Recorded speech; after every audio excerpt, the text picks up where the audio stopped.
Okay, now let's see electric potential due to uniformly charged rods in its equatorial position. तो suppose ये हमारे पास एक rod है, इसको हमने यूनिफॉर्मली चार्ज कर रखा है और इस रॉड की लेंथ सपोज हमने L ले ली, इस पे टोटल चार्ज हमने Q दे रखा है और इस रॉड पर एक पॉइंट ले लिया है इसके इक्वेटोरियल पोजीशन पर. इक्वेटोरियल मतलब लाइन बाइसेक्टर पे हमने एक पॉइंट ले लिया है, परपेंडिकुलर लाइन बाइसेक्टर पे. इस P पॉइंट पर हमें इलेक्ट्रिक पोटेंशियल कैलकुलेट करना है. इस P पॉइंट पे जो कि यहाँ से सेंटर को O पॉइंट नाम दे देते हैं, R डिस्टेंस पर है. ठीक है, तो अब कैसे करेंगे हम लोग कैलकुलेट? तो भाई ये जो इलेक्ट्रिक पोटेंशियल है, ये इलेक्ट्रिक पोटेंशियल स्केलर क्वांटिटी होती है. तो अगर हम लोग एक छोटे से एलिमेंटल पोर्शन की वजह से इलेक्ट्रिक पोटेंशियल कैलकुलेट कर लें और टोटल के लिए उसे इंटीग्रेट कर दें तो हमें नेट पोटेंशियल मिल जाएगा. ठीक है ना. तो हम क्या करेंगे, यहाँ से इस जो ओरिजिन मान लिया हमने, यहाँ से x डिस्टेंस दूर एक छोटा सा एलिमेंटल पोर्शन मान लेंगे, एज्यूम कर लेंगे dx, बहुत ही छोटा, पॉइंट चार्ज जितना, dx लेंथ का, और इसकी वजह से इस P पॉइंट पर इलेक्ट्रिक पोटेंशियल कैलकुलेट करेंगे.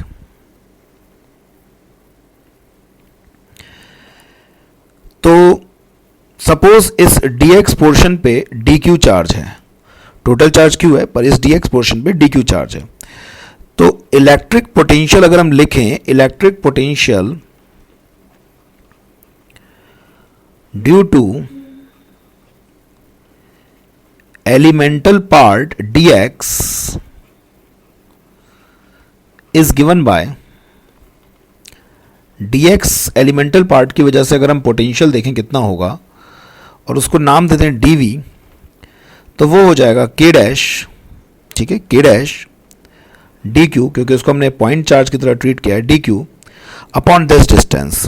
अब देखो ये अगर x है, ये अगर r है, तो ये डिस्टेंस कितनी हो जाएगी, x square plus are square का रूट. तो यहां हमने लिख दिया square root of x square plus are square. ठीक है, तो ये एक छोटे से पोर्शन की वजह से पोटेंशियल निकल आया. और इस dq की वैल्यू भी हम लिख सकते हैं, अगर टोटल चार्ज q है तो चार्ज पर यूनिट लेंथ यानी कि linear charge density, charge per unit length, ये कितना हो जाएगा q by L. Unit length का चार्ज हो जाएगा q बाय एल, क्योंकि यूनिफॉर्मली चार्ज डॉट है, चार्ज यूनिफॉर्मली डिस्ट्रीब्यूट हो गया है, तो चार्ज पर यूनिट लेंथ कितना हो जाएगा q बाय एल. तो चार्ज ऑन dx पोर्शन पे कितना चार्ज हो जाएगा, तो dx पोर्शन पे हो जाएगा q बाय एल, तो चार्ज पर यूनिट लेंथ है, इंटू dx. भाई q बाय एल तो यूनिट लेंथ का चार्ज है, पर हम तो dx का चाहिए, तो dx के लेंथ से हम मल्टीप्लाई कर देंगे, dx की लेंथ से हम क्या कर देंगे, इसे मल्टीप्लाई कर देंगे. तो चार्ज पर यूनिट लेंथ को हम dx की लेंथ से मल्टीप्लाई कर देंगे तो हमें क्या मिल जाएगा, हमें मिल जाएगा इस पोर्शन का चार्ज. तो यहाँ पे ये जो वैल्यू है, ये वैल्यू आ गई dq की, तो dq आ जाएगा q by L into dx. तो इस वैल्यू को अगर मैं यहाँ पुट कर दूँ dq के इस वैल्यू को, तो ये आ जाएगा k dash q by L into dx. ये मैंने dq की जगह रख दिया और डिनोमिनेटर में आ जाएगा x square plus are square. तो ये आ गया इलेक्ट्रिक पोटेंशियल. पर इस रॉड में ऐसे कई छोटे छोटे एलिमेंटल पोर्शन होंगे और जो नेट पोटेंशियल आएगा वो इन सारे पोटेंशियल्स का समेशन हो जाएगा. तो नेट इलेक्ट्रिक पोटेंशियल कितना आ जाएगा,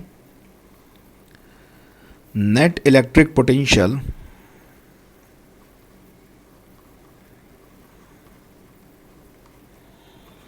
V equals to integration of dv.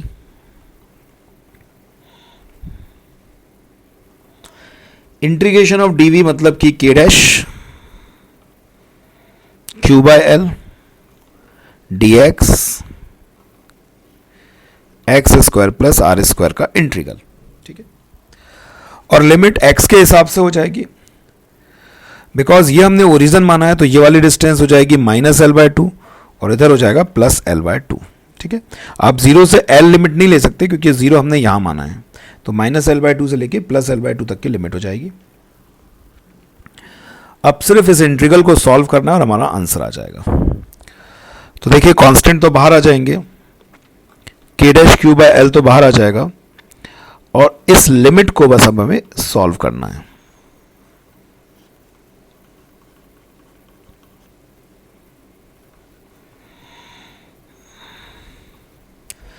ठीक है, तो वैसे बायो मैथ्स वाले तुरंत कर लेंगे, लेकिन बायो वाले को लिए मैं तरीका बता देता हूँ, इंटीग्रेशन बाय सब्स्टिट्यूशन मेथड। तो यहाँ पर हम लोग क्या करेंगे, पुट करेंगे यहाँ पर x equals to r tan theta, और इसे दोनों तरफ डिफरेंशिएट करेंगे थीटा के रिस्पेक्ट में। तो ये हो जाएगा dx upon d theta equals to r, और टेन थीटा का इंटीग्रल हो जाएगा सेक स्क्वायर थीटा।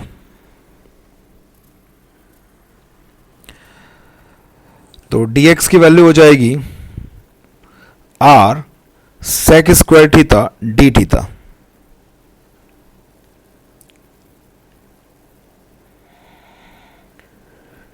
तो ये dx की वैल्यू आ गई, इस वैल्यू को अभी हम यूज करेंगे। इसी प्रकार से under root x square plus are square की क्या वैल्यू आ जाएगी वो भी देख लेते हैं। x की जगह रख दो आर टेन थीटा, तो R square tan square theta plus are square common आ जाएगा,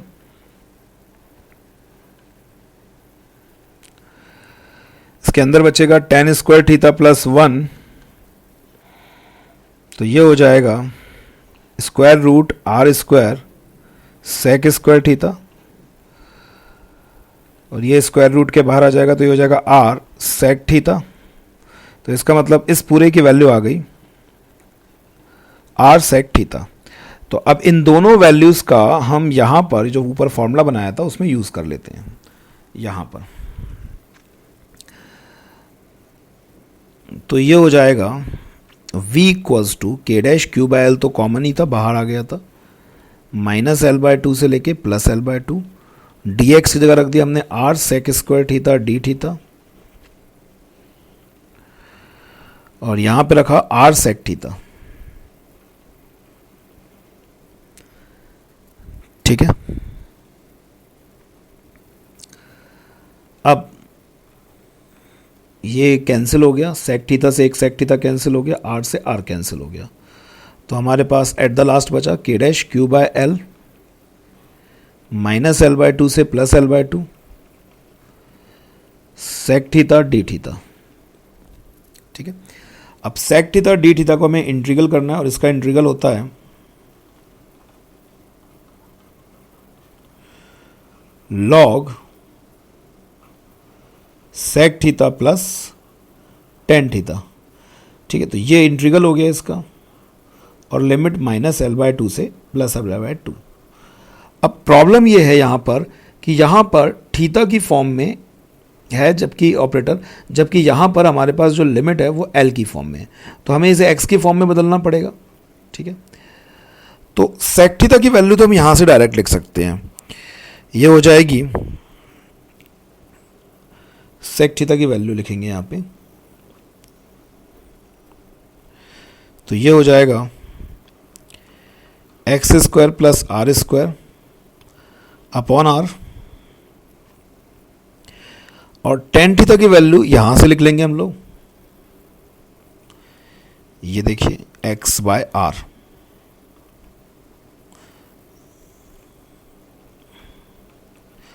तो जब ये दोनों वैल्यूज लिखेंगे तो ये रिलेशन रहेगा अब k dash Q by l log sec theta की जगह हम लिखेंगे square root x square plus are square upon r. ठीक है, और टेन थीटा की जगह एक्स बाय आर।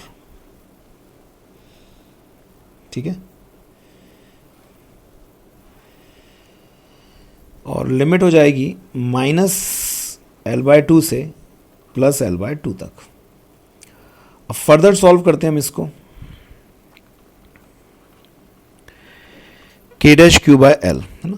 पहले इस एक्स की जगह अपर लिमिट पुट करेंगे, तो अगर मैं अपर लिमिट पुट करूं तो ये हो जाएगा लॉग एक्स की जगह एल बाय टू पुट किया तो एल स्क्वायर बाय फोर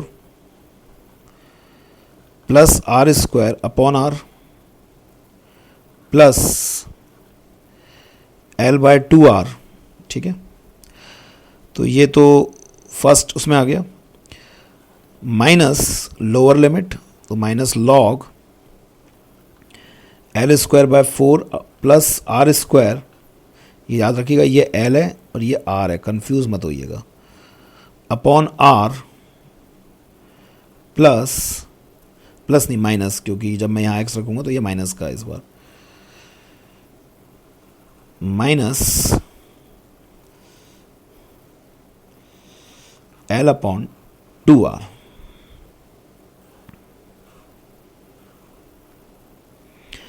इसको फर्दर सॉल्व करें अगर हम लोग तो हमें मिलेगा k dash Q upon L log, इसको फर्दर सॉल्व कर रहे हैं हम लोग। एक चीज और कि यहां पर ये स्क्वायर रूट में है, ये चीज स्क्वायर रूट में है, ठीक है। इसको फर्दर सॉल्व करते हैं तो ये हो जाएगा L square plus 4r square upon 4 बाहर आया स्क्वायर रूट के तो 2r हो गया, plus l upon 2r minus log l square plus 4r square upon 2r minus l upon 2r। अब एक रिलेशन पता होगा आपको log m minus log n का, क्या रिलेशन होता है, लॉग m बाय n। तो v इक्वल्स टू हो गया k dash q upon l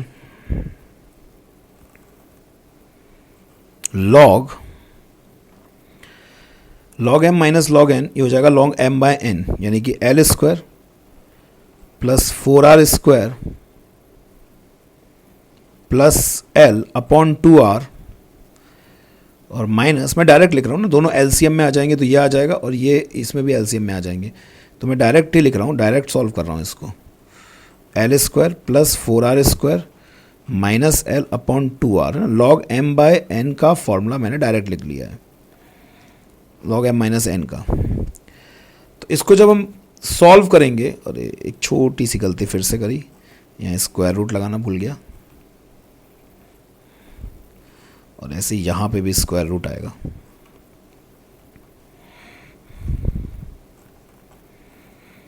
तो इसको जब फर्दर सॉल्व करेंगे तो ये हो जाएगा log l square plus 4r square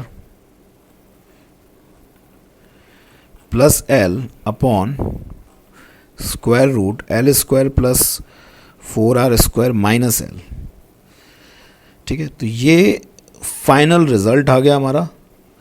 तो ये हो गया electric potential due to an electric dipole in its equatorial position का फाइनल रिजल्ट। आप याद रखेंगे k dash Q by l log under root l square plus 4r square, ये root में प्लस एल, और अपॉन में under root l square plus 4r square minus l. तो this is the result.